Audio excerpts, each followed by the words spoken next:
दोस्तों इन दुनिया एक कॉम्पिटिटिव प्लेस है जहाँ केवल सफलता ही एक ऐसी करेंसी है जो मैटर करती है। असफलता को आमतौर पर सफलता के विपरीत माना जाता है, यहाँ तक कि इससे किसी भी कीमत पर बचने की कोशिश की जाती है। लेकिन क्या हमारी असफलता हमेशा खराब होती है दोस्तों? ज़रूरी नहीं है। हो सकता है कि ये फेल्यूर को एक कॉन्सेप्ट के रूप में देखने पर विचार करने का समय हो। जब भी आप असफल होते हैं तो आप ऐसा कर सकते हैं। तो पॉपुलर बिलीफ के आगे इंस्टेंट असफलता वास्तव में सफलता के विपरीत नहीं है, बल्कि इसका एक आवश्यक हिस्सा है। विफलता से बचने का ज़रूरत नहीं है दोस्तों, इसके बजाय इसको गले लगाना चाहिए, क्योंकि हम अपनी असफलता से सीख सकते हैं दोस्तों और भविष्य में मजबूत हो सकते हैं। रियल वर्ल्ड में असफलता का मतलब हमेशा अंत नहीं होता है। 1980 के दशक में कोका कोला के लिए एक मार्केटिंग एग्जीक्यूटिव सर्जियो ज़ाइमन को लीजिए। जब ज़ाइमन ने नई डाइट कोक को शुरू किया तो यह बेहद लोकप्रिय हो गई थी दोस्तों। यह सफलता ने कंपनी में ज़ाइमन की पोजीशन को मजबूत किया था और वो अपने डेयरिंग आइडियाज़ के लिए अधिक कॉन्फिडेंट हो गए थे। बाद में जब कोका कोला कोक के लिए एक नया फार्मूला प्रेजेंट करना चाहती थी, तब ज़ाइमन ने इसे न्यू कोक नाम से पेश करने का प्रस्ताव दिया।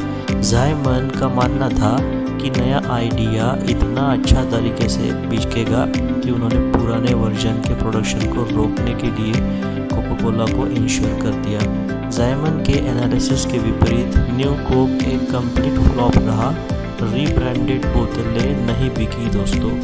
कोका कोला को लगभग $100 मिलियन का नुकसान हुआ और ज़ाइमन को अपनी जॉब से निकाल दिया गया। इस झटके से रिकवर करने के लिए कोका कोला ने एक नया नाम कोका कोला क्लासिक के तहत अपने प्रमुख पेय को फिर से शुरू कर दिया।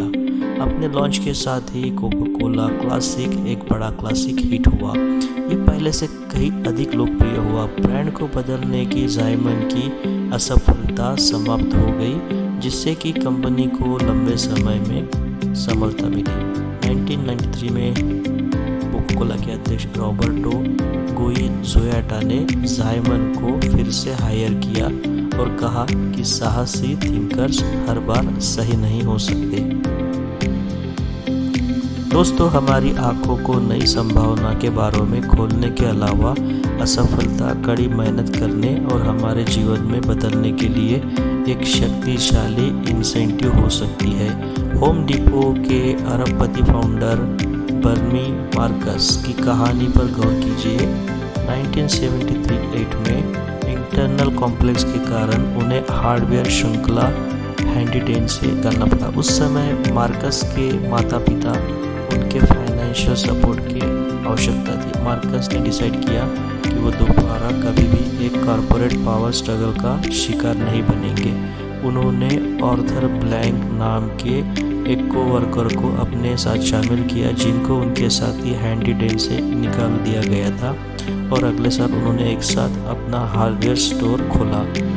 आज उनका स्टोर होम डिपो इतिहास के सबसे सक्सेसफुल दुकानदारी में जाना जाता है दोस्तों। अमेरिकी टेनिस खिलाड़ी रोजर क्रॉफोर्ड के बारे में सोचिए दोस्तों। एक्टोरेक्टलिज्म नाम की कंडीशन की वजह से रोजर क्रॉफोर्ड अपनी कई हाथ और कई पैर के उंगलियों के बिना पैदा हुए थे।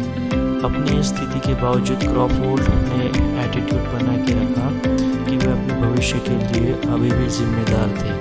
उन्होंने प्रोफेशनल टेनिस खिलाड़ी बनने के लिए अपने सपनों का पीछा किया। अंततः उन्होंने अमेरिकी प्रोफेशनल टेनिस एसोसिएशन से पहले विकलांग अमेरिकन टेनिस एक सर्टिफिकेशन लिया। क्रॉफोर्ड ने अपने सफलता का कारण अपने लाइफ की जिम्मेदारी लेना बताया था, जो उनके जैसी सेम प्रॉब्लम वाली अन्य व्यक्ति से बिल्कुल अलग केस थी, और वे दुनिया के बारे में कड़वा महसूस करता था। एक ऐसा दृष्टिकोण यानी नज़रिया दोस्तों, जिसने उसे सफल होने से रोक दिया था। कि हम अनगिनत डेली एक्टिविटीज़ में अपने फेल होने के डर का सामना करते हैं।